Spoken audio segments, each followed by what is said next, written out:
The scorching sun beat down on the dusty square of Saint Elmo, Colorado, as Matilda Jones clutched her swollen belly, the world suddenly spinning around her like a dervish. She had only meant to cross from the general store to the post office, a simple task on any normal day, but in her 7th month of pregnancy during the unforgiving summer of 1878, nothing was simple anymore. The last thing Matilda saw before darkness claimed her was the curious faces of townsfolk turning in her direction, their expressions morphing from indifference to alarm as her knees buckled beneath her. She didn't hit the ground. Strong arms caught her falling form, cradling her against a solid chest that smelled of leather, horses, and the open range. "I've got you now," a deep voice whispered in her ear, as gentle as a prairie breeze despite its rugged edge. When Matilda's eyes fluttered open, she found herself staring into the weathered face of a man she'd never seen before. His eyes were the color of the sky after a storm, and a thin scar ran along his jawline, partially hidden by several days' worth of stubble. His hat, pushed back on his head, revealed hair the color of wheat touched by the sun. "There you are," he said, relief evident in his expression. "Thought I'd lost you for a moment." Matilda became acutely aware of their position. She was seated on a bench outside the doctor's office, still partially supported by the stranger's arm around her shoulders. Embarrassment flooded her cheeks with color. "I'm fine," she insisted, attempting to rise. "I just got a bit lightheaded is all." The man gently but firmly kept her seated. "Best not move too quick, madam. Doc Peterson's been sent for. He'll be along any minute." For the first time, Matilda noticed the small crowd that had gathered, their concerned faces making her mortification complete. She was not a woman accustomed to causing scenes or requiring assistance, even in her condition. "Really, I'm perfectly all right." She straightened her spine, adjusting her dress where it stretched across her rounded stomach. "I don't need a doctor." The stranger's eyes flickered to her belly, then back to her face. "No offense intended, madam, but I reckon that little one might disagree." Before she could argue further, the town doctor pushed through the onlookers, medical bag in hand. Dr. Peterson was a kindly man in his 60s who had delivered half the children in Saint Elmo, including Matilda's older sister's 3 boys. "What's this I hear about you taking a spell, Mrs. Jones?" he asked, kneeling before her and immediately taking her wrist to check her pulse. "It was nothing, just the heat," Matilda insisted. "She went down like a felled tree," the stranger interjected. "Lucky I was passing by." The doctor glanced up at the man. "Good catch, Mr. Garret." "Garret Anderson." "Well, Mr. Anderson, you've done St. Elmo a service. Mrs. Jones here is carrying precious cargo." Matilda bristled at being discussed as though she weren't present. "I can speak for myself, doctor, and I'm telling you both I'm perfectly fine now, doctor." Peterson sighed, recognizing the stubborn set of her jaw. "All the same, I'd like you to come inside so I can examine you properly." "No arguments," he added when she opened her mouth to protest. Reluctantly, Matilda allowed herself to be escorted into the doctor's office, though she insisted on walking under her own power. Mr. Anderson followed, carrying her small parcel from the general store. "You can leave that," she told him. "I'm sure you have business to attend to." "Nothing that can't wait," he replied evenly. "I'd like to make sure you're truly all right, if you don't mind." There was something in his tone that made it difficult to dismiss him, a genuine concern that seemed at odds with his rugged appearance. Matilda found herself nodding, though she couldn't have explained why she was allowing this stranger to involve himself in her affairs. Inside the doctor's examination room, Dr. Peterson confirmed what Matilda had been insisting: she was physically fine, though he admonished her about staying out of the midday sun and drinking more water. "Is there someone who can escort you home?" the doctor asked as their consultation concluded. "I came into town alone," Matilda admitted. Her small ranch lay 2 miles outside of Saint Elmo, a distance she normally traversed without trouble. "I'd be happy to see the lady home," Garret Anderson offered from where he'd been waiting in the doctor's front room. "My horse is hitched outside, doctor." Peterson nodded approvingly, but Matilda shook her head. "That's very kind, Mr. Anderson, but unnecessary. I have my wagon." "With respect, madam, you shouldn't be handling a wagon alone after fainting, especially not in this heat." His voice was firm but not unkind. "I insist."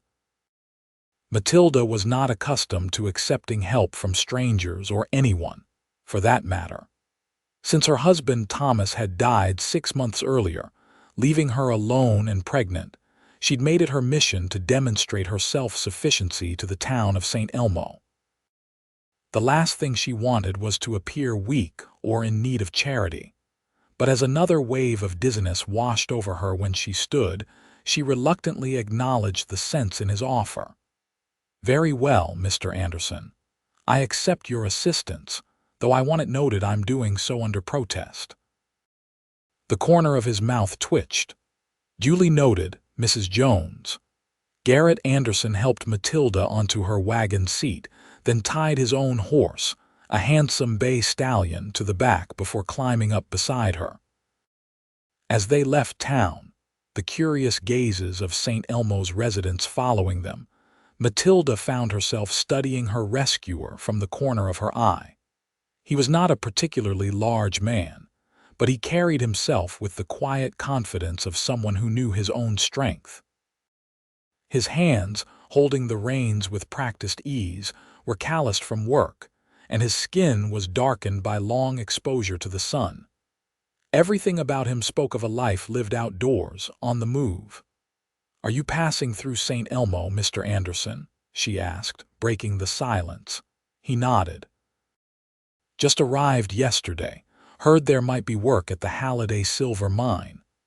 "There usually is," Matilda replied, "though it's dangerous work. They lost 3 men last winter in a collapse." "I appreciate the warning, madam, but I've done my share of mining, know the risks." "And you still choose to go underground," he shrugged. "A man needs work. I go where the jobs are." "A drifter, then." Something in her tone must have sounded judgmental because he glanced at her with raised eyebrows. "Not by choice always. War ended and home wasn't there anymore." The simple statement spoke volumes.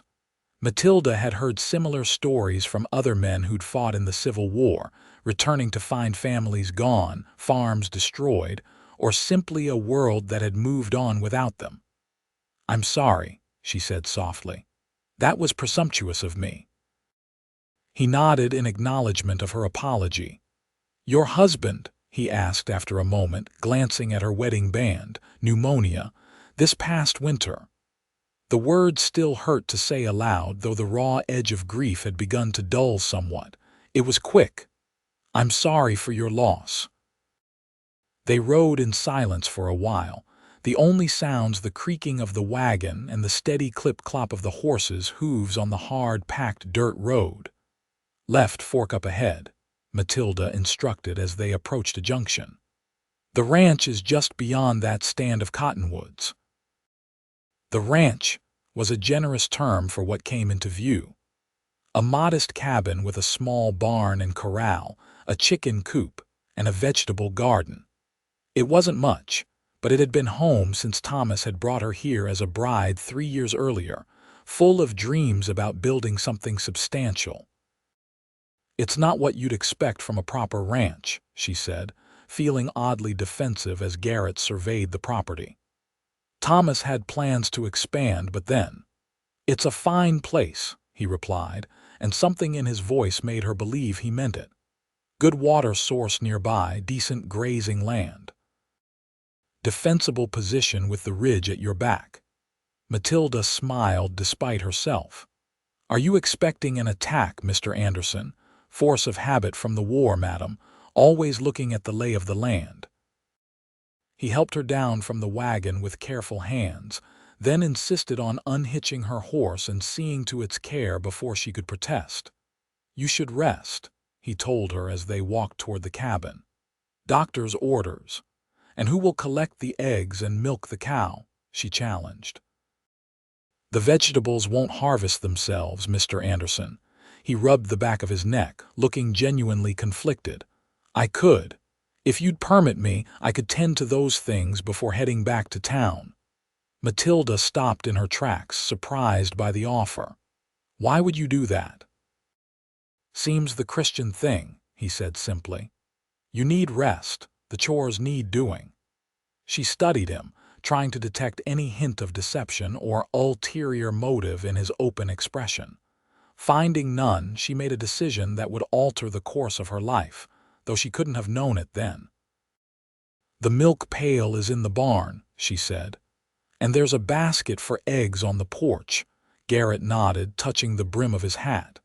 "Yes, madam. You go on inside and put your feet up." Matilda meant only to sit for a moment, but exhaustion claimed her almost as soon as she sank into the rocking chair Thomas had made when they'd learned of the baby. When she awoke, the angle of sunlight through the windows told her several hours had passed. Alarmed, she rose too quickly, as a wave of dizziness reminded her why she'd needed rest in the first place. Moving more carefully, she stepped onto the porch and was greeted by the sight of Garret Anderson splitting wood with practiced efficiency, his shirt discarded in the summer heat. A neat stack of firewood stood testament to his industry, far more than she'd had on hand for weeks. "Mr. Anderson," she called, drawing his attention. He immediately set down the axe and retrieved his shirt, pulling it on as he approached the porch. "Mrs. Jones, feeling better?" "Yes, thank you." She gestured to the woodpile. "You've been busy." "Eggs are collected, got 16. Cows milked, and I took the liberty of mucking out her stall, weeded the garden some, and picked what looked ripe." He nodded toward a basket on the porch that overflowed with tomatoes, beans, and summer squash. "Hope that was all right." Matilda was momentarily speechless. These tasks would have taken her the better part of the day, leaving her exhausted. "It's more than all right," she finally said. "It's incredibly kind. I don't know how to thank you." "No need for thanks." He glanced toward the setting sun. "I should head back to town before dark." "Nonsense," Matilda heard herself say. "The least I can do is offer you supper after all that work." A hint of a smile touched his lips. "Wouldn't want to impose." "It's not an imposition when it's invited." She gestured toward the door. "Please come in. I insist." The simple meal of salt pork, beans, and corn bread seemed to delight Garret as much as a feast at a fine restaurant. He ate with appreciation but not greed, and insisted on helping with the washing up afterward. As twilight deepened outside, Matilda found herself reluctant to see him go. It had been months since she'd had company for dinner, months of eating alone and talking to herself or the baby just to hear a human voice in the quiet house. "Did you find lodging in town?" she asked as he prepared to leave. "Not yet. Thought I'd check into the mining job first, see if it's worth staying." "Where did you sleep last night?" he shrugged. "Under the stars. I'm used to it." Matilda bit her lip, weighing propriety against practicality. "The barn has a decent hayloft," she finally said. "Certainly more comfortable than the ground. You're welcome to it if you'd like." Garret studied her face carefully. "Folks might talk, you offering shelter to a stranger." "Let them," Matilda replied, surprising herself with her boldness. "I'm a widow with a baby on the way, they talk regardless." He considered this, then nodded. "I accept your kind offer, Mrs. Jones, and I'll be gone at first light before anyone's the wiser." But Garret Anderson didn't leave at first light. Instead, Matilda awoke to the smell of coffee brewing and the sound of him moving quietly around her kitchen. He'd already milked the cow and fed the chickens. He informed her, and would be on his way after making sure she had a proper breakfast. The breakfast turned into an offer from Matilda to fix the sagging front porch step before he left, which led to repairing a leak in the roof, which somehow extended into helping her dig potatoes from the garden that afternoon. "Mr. Anderson," she finally said as they sat on the porch that evening, watching the sunset paint the mountains gold and crimson, "I believe you've missed your appointment at the mine." "Reckon I have," he agreed, sipping the coffee she'd made. "Plenty of work to be had, though. No rush." "Is that why you're still here, looking for work?" He set his cup down, turning to face her fully. "Mrs. Jones, Matilda," she interrupted. "After all this time, I think you can use my given name." "Matilda," he amended with a small smile.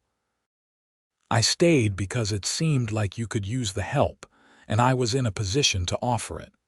No ulterior motives. I'll be on my way tomorrow if that's what you prefer." She studied his face in the fading light. This man who had caught her when she fell, who had asked for nothing in return for his labor, who treated her with a quiet respect that asked nothing of her beyond what she freely offered. "What I'd prefer," she said slowly, "is for you to consider a business proposition." His eyebrows rose. "I'm listening. This place is too much for me to manage alone, especially now." She rested a hand on her stomach. "But I'm not willing to sell. It was Thomas's dream, and I mean to see it through for our child." Garret nodded, waiting for her to continue. "I need a hired hand, at least until the baby comes. The bunkhouse behind the barn is small but sound. Room and board plus a modest wage from what I've saved." She met his eyes directly. "What do you say, Mr. Anderson?" "Garret," he corrected. "If we're to work together, you should use my given name as well." "Garret," she repeated, extending her hand formally. "Do we have an agreement?" He took her hand, his calloused palm warm against her skin. "We do."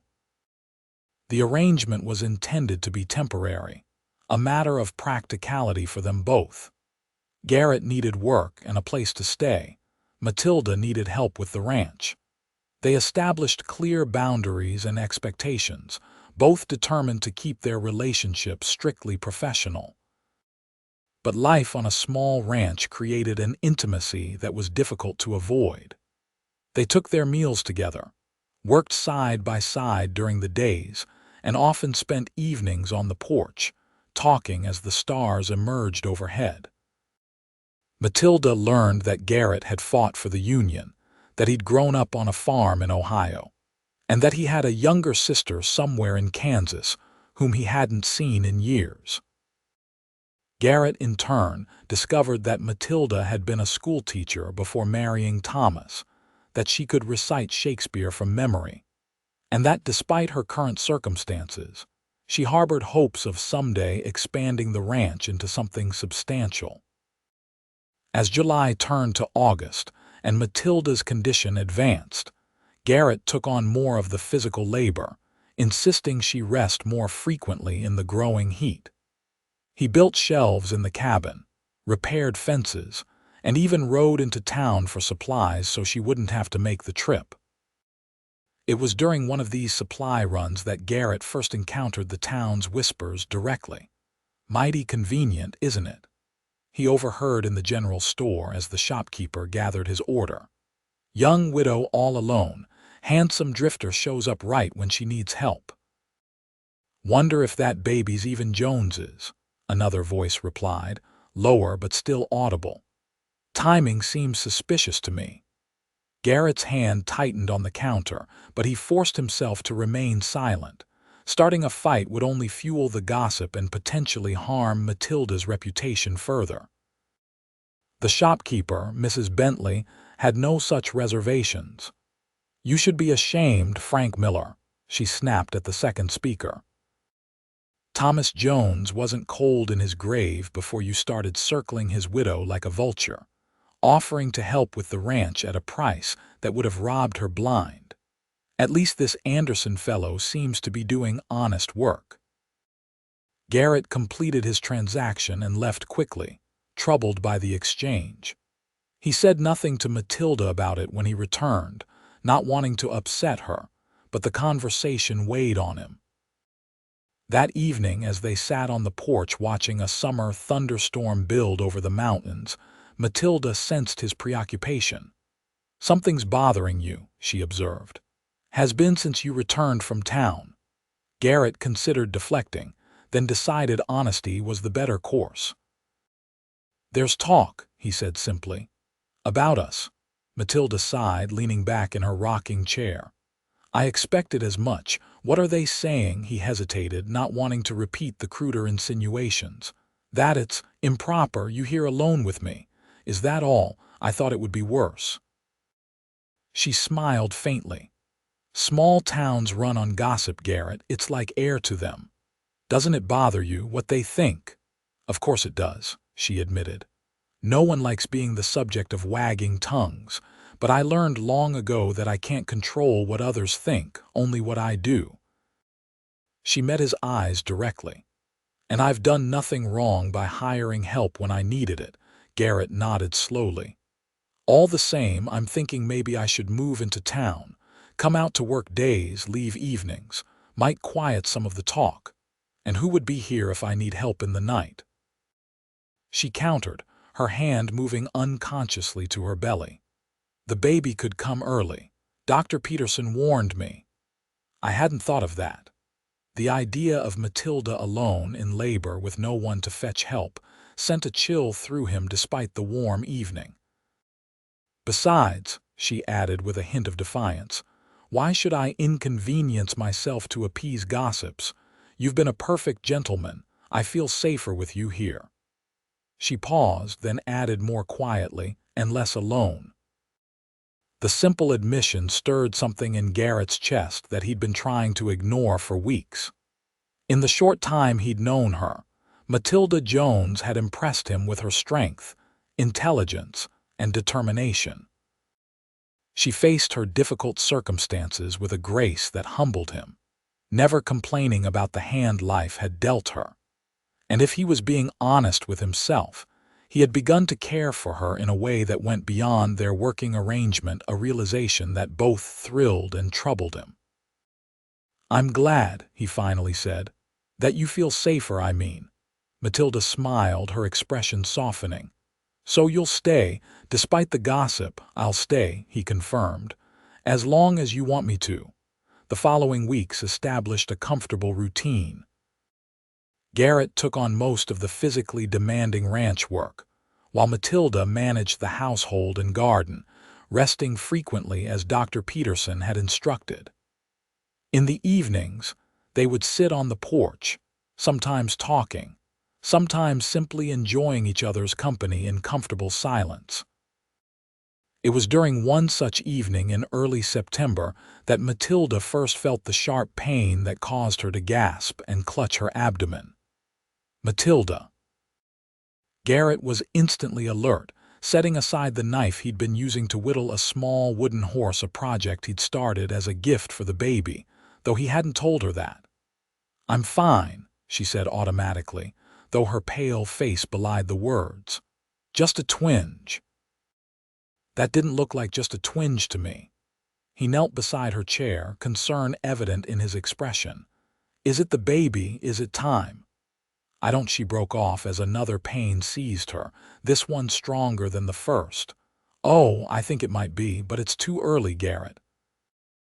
"I'm not due for another 3 weeks. Babies come when they want to," he said with more confidence than he felt. "We need to get you to the doctor."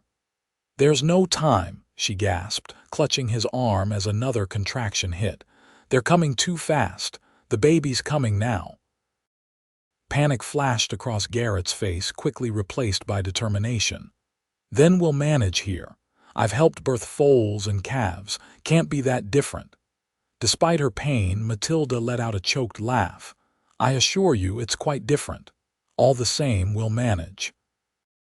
He helped her to her feet, supporting most of her weight as they made their way inside.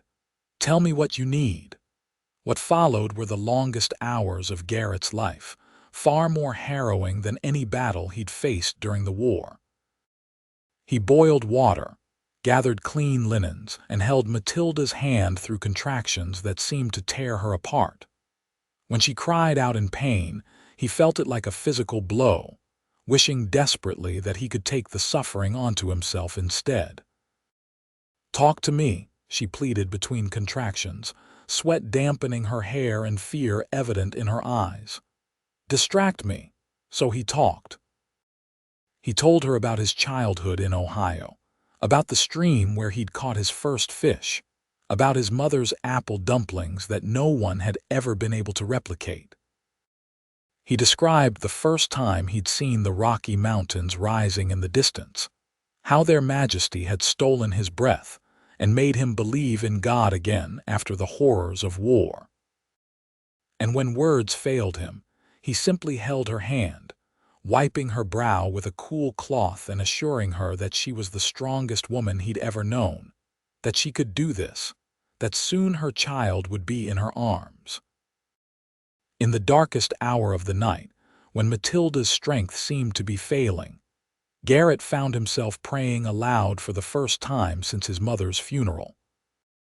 He wasn't sure if God was listening, wasn't sure if he even believed anymore, but he prayed nonetheless for Matilda, for the baby, and for the wisdom to help them through this ordeal. Whether by divine intervention or Matilda's own remarkable fortitude, the baby finally arrived with the first light of dawn, a healthy boy with a shock of dark hair and a powerful set of lungs that announced his arrival to the world with impressive volume. "You have a son," Garret said, his voice thick with emotion as he wrapped the squalling infant in a clean blanket and placed him in Matilda's trembling arms. "A perfect son." Matilda's exhausted face transformed with a joy so profound it made Garret's heart ache. "Hello, little one," she whispered, tears streaming down her cheeks as she counted fingers and toes. "I've been waiting for you." Garret busied himself with cleaning up, giving mother and child a moment of privacy for their first meeting. When he returned, Matilda was gazing at him with an expression he couldn't quite decipher. "Thank you," she said simply. "I couldn't have done this without you." "You would have found a way," he replied, though privately he was terrified of what might have happened had she been alone. "You're the strongest person I know, Matilda Jones." She smiled tiredly, then looked down at her son. "I want to name him Thomas after his father," she said. "Thomas Garret Jones." The unexpected honor caught Garret off guard. "Matilda, you don't have to, I want to," she interrupted gently. "You helped bring him into this world. It seems fitting he should carry your name as well as his father's." Garret had no words to express what that meant to him, so he simply nodded, swallowing the lump in his throat. "Would you like to hold him?" she asked. "I've never held a baby before," he admitted. "There's nothing to it. Just support his head." She held the bundle out to him, and with hands that had killed men in war, hands that had broken wild horses and split wood and built fences, Garret Anderson gently took the newborn into his arms. Looking down at the tiny, perfect face, something shifted permanently inside him. This child, this new life that he had helped usher into the world, awakened feelings he had thought long dead: tenderness, protectiveness, and a fierce desire to ensure this boy would grow up safe and loved. "Hello, Thomas Garret," he whispered. "Welcome to the world." In that moment, Garret knew with absolute certainty that he could never leave them. Whatever it took, whatever sacrifices were required, he would find a way to remain a part of their lives. The days following Thomas's birth were a blur of activity. Garret rode into town to fetch Dr. Peterson, who pronounced both mother and child healthy despite the early arrival. The doctor gave Garret a knowing look, but made no comment about his obvious exhaustion or the intimate knowledge he displayed about the birth. News of Thomas's arrival spread quickly through Saint Elmo, and despite the gossip that had surrounded Matilda and Garret, the townswomen began arriving with gifts and meals, as was tradition for a new mother. Most were polite to Garret, if a bit reserved, clearly uncertain about his role in the household. Mrs. Bentley from the general store was more direct. As she was leaving after delivering a casserole and cooing over the baby, she pulled Garret aside on the porch.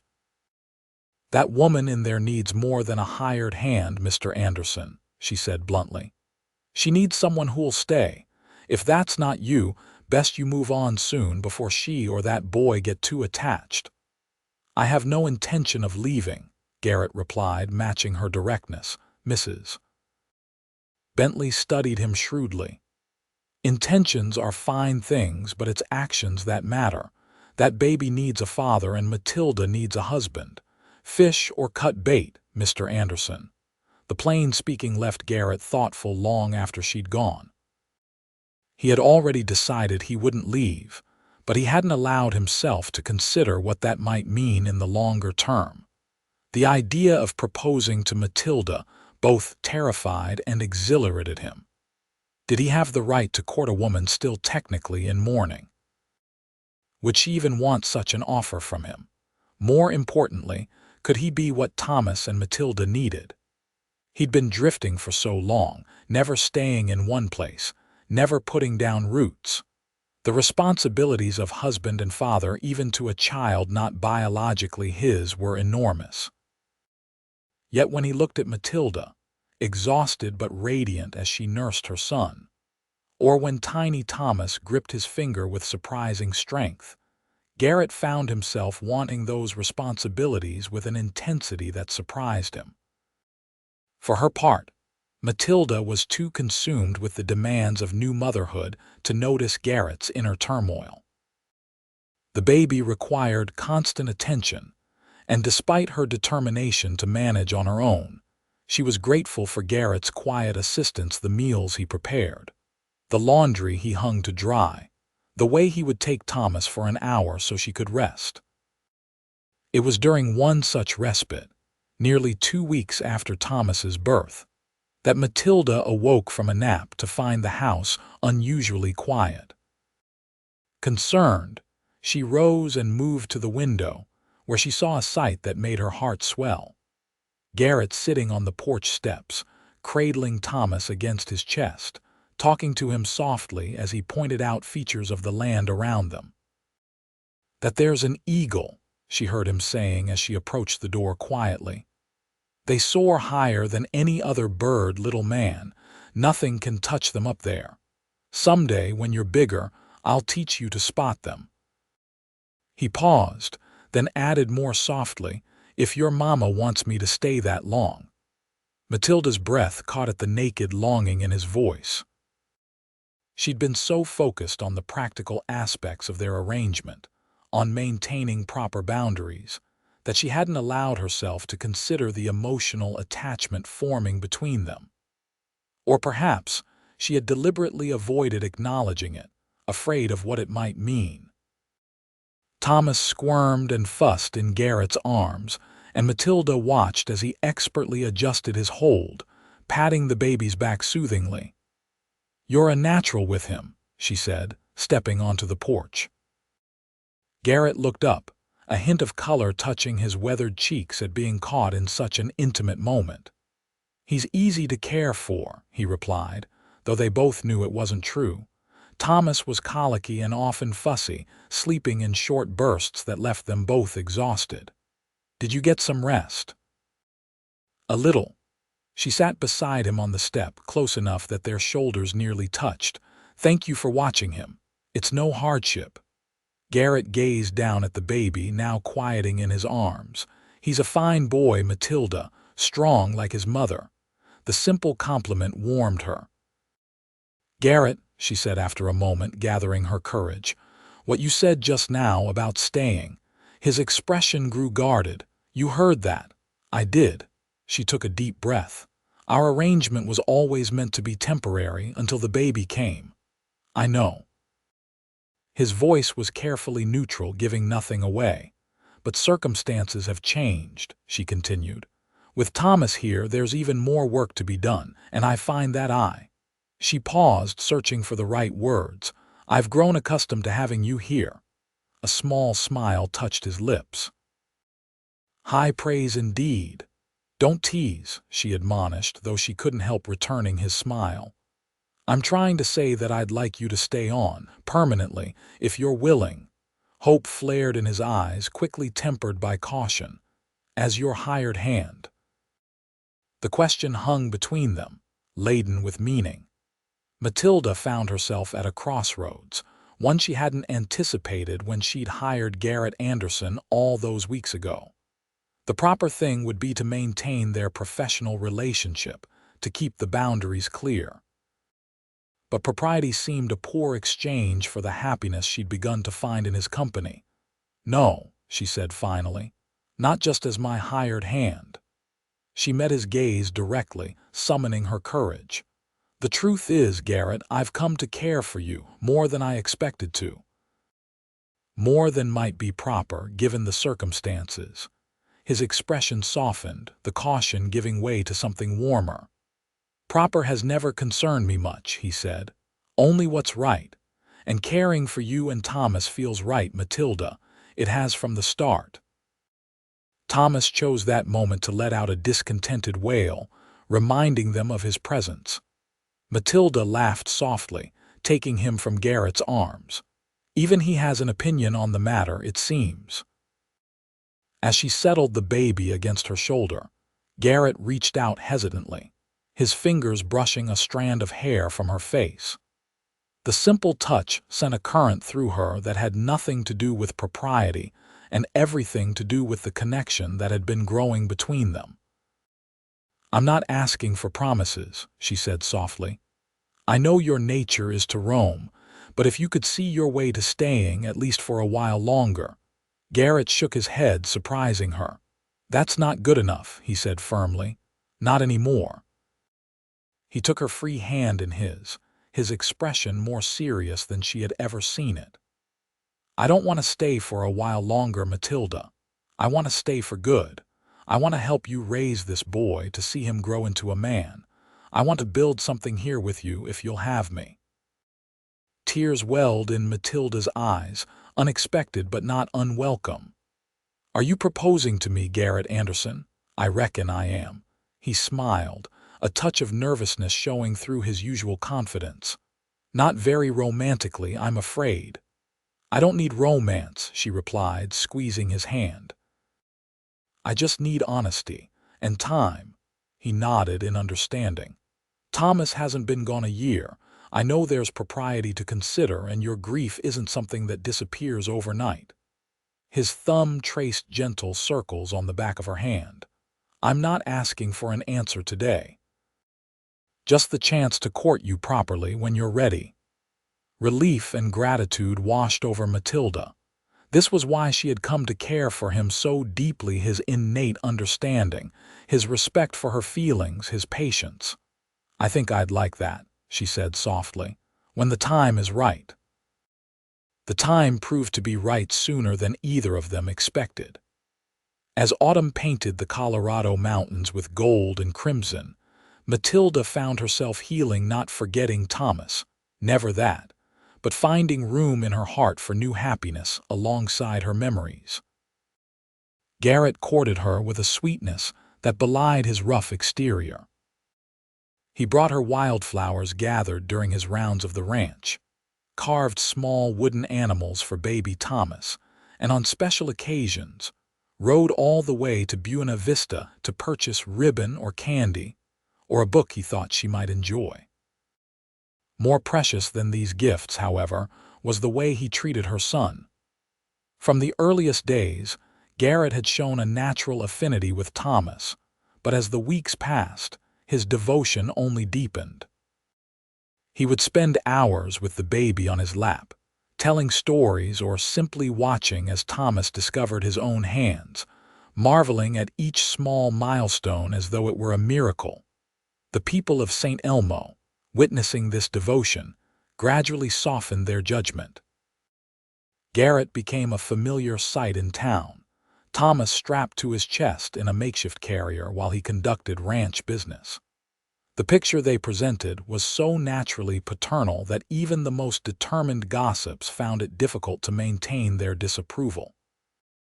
By the time the first snow dusted the peaks above Saint Elmo in late October, Matilda knew her heart had made its decision.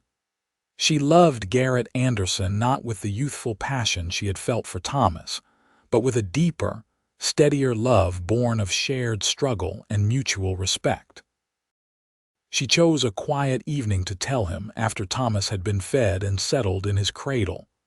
They sat before the fireplace, the crackling flames holding back the autumn chill, a comfortable silence between them. "I've been thinking," she began, setting aside her mending. Garret looked up from the ledger where he'd been recording the ranch accounts, another task he had quietly taken on. About us." She met his eyes directly. "About your proposal." His expression grew alert, though he kept his voice casual. "Have you now?" "I have." She moved to sit beside him on the small sofa, close enough that their knees touched. "I think I'm ready, Garret, for whatever comes next." Hope flickered in his eyes, but he remained cautious. "Are you certain?" "There's no rush, Matilda. I meant what I said. I'll wait as long as you need." "I know you would," she smiled, reaching for his hand. "That's one of the reasons I love you." The words, spoken aloud for the first time, seemed to hang in the air between them.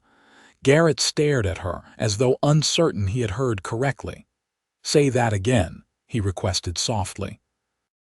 "I love you," she repeated, more confidently this time.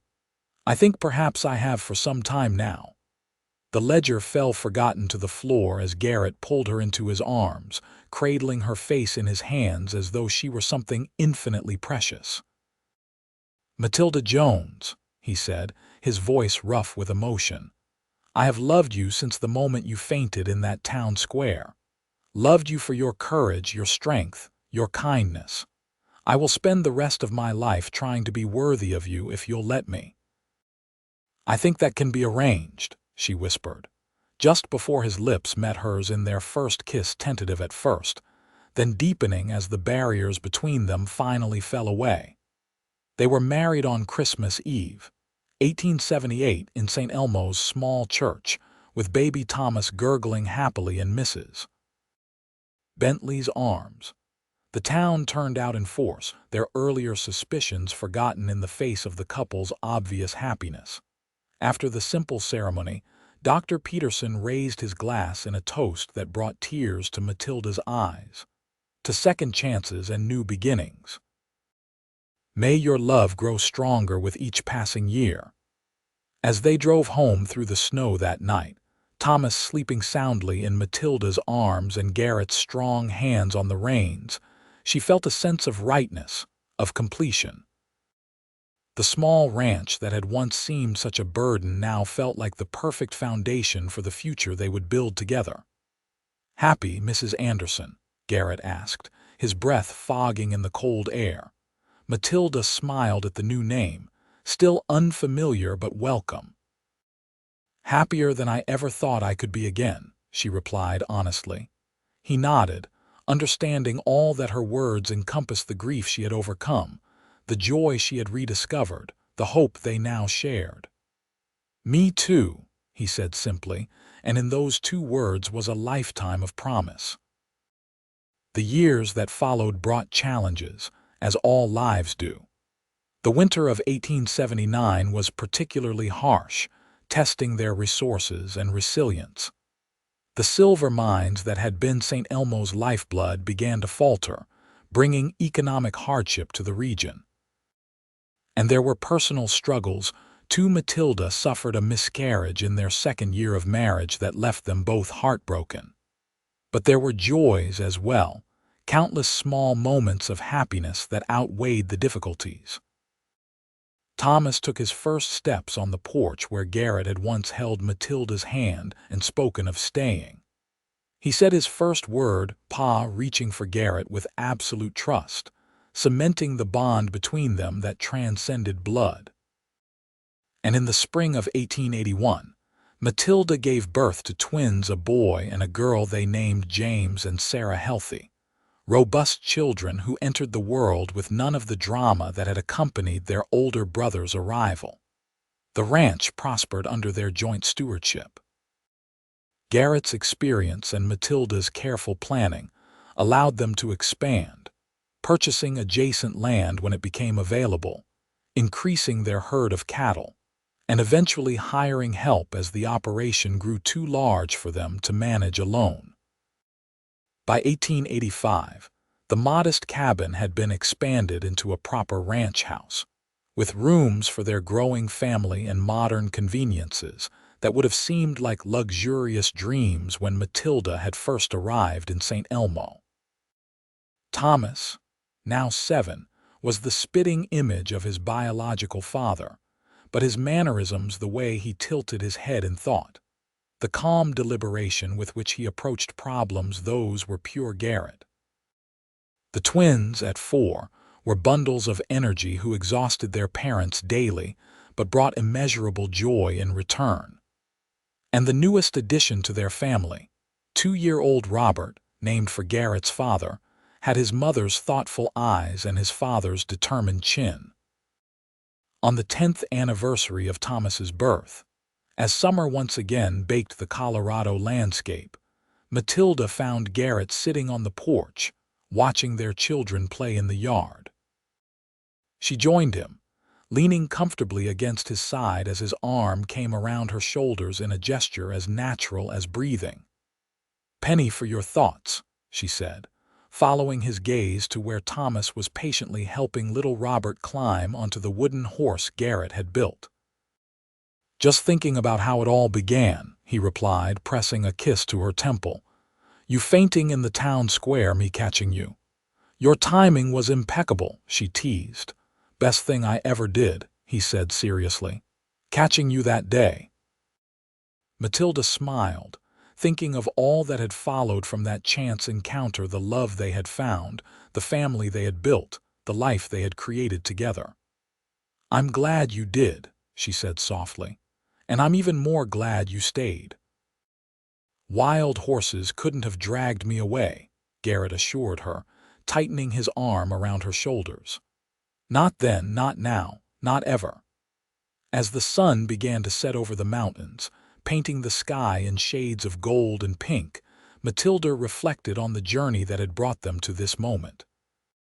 From a widowed, pregnant woman on the verge of losing everything, to the matriarch of a thriving ranch and a happy family, it was more than she could have dreamed possible when she'd set out for the general store on that hot summer day 10 years earlier. "Ma, Pa, come see what I built."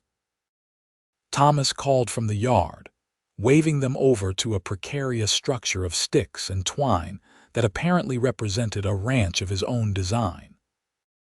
Hand in hand, Matilda and Garret rose to join their children, stepping into the golden evening light together, just as they had stepped into their shared future all those years ago, with courage, with hope, and with love that had only grown stronger with each passing day.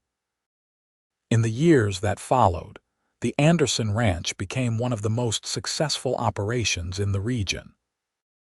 Garret's innovative approach to cattle breeding and Matilda's shrewd business sense created a prosperity that allowed them to weather the economic uncertainties that plagued many of their neighbors.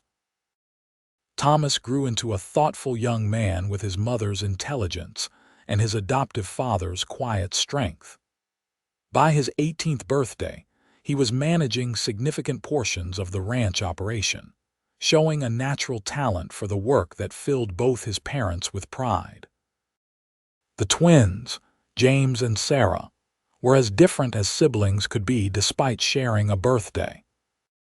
James inherited his father's wanderlust, constantly exploring the mountains and dreaming of distant places, while Sarah revealed a gift for numbers that surpassed even her mother's, keeping the ranch books with precision that impressed even the bankers in Denver. Young Robert, the baby of the family, combined his siblings' best traits with a sunny disposition all his own, bringing light to even the darkest days. When the railroad's reach extended to Saint Elmo, bringing new opportunities and challenges to the once isolated community. The Andersons adapted and thrived. They established connections with markets in Denver and beyond, ensuring their ranch's continued success, even as many smaller operations failed. Through it all, the booms and busts of the mining industry, the harsh winters and drought summers, the joys of watching their children grow, and the inevitable sorrows that life brings, Matilda and Garret remained each other's steadfast companions, their bond only strengthening with time.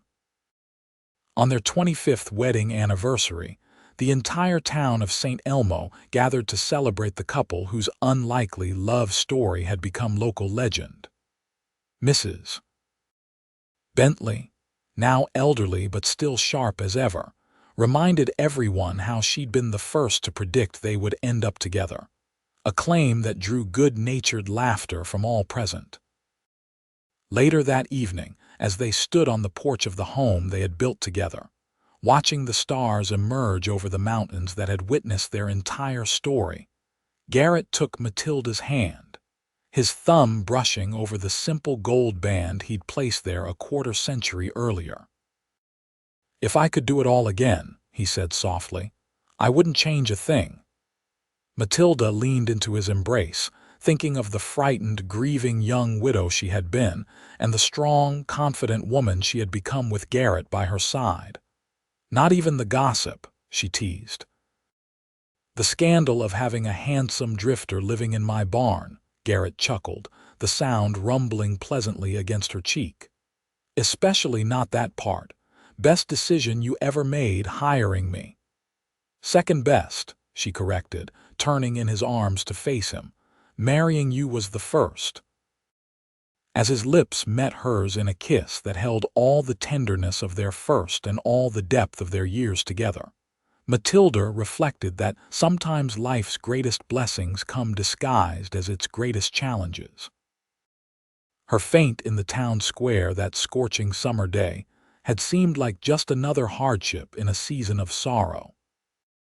Instead, it had been the beginning of everything good that followed the moment when she fell, literally, into the arms of the man who would catch her, support her, and love her through all the years to come.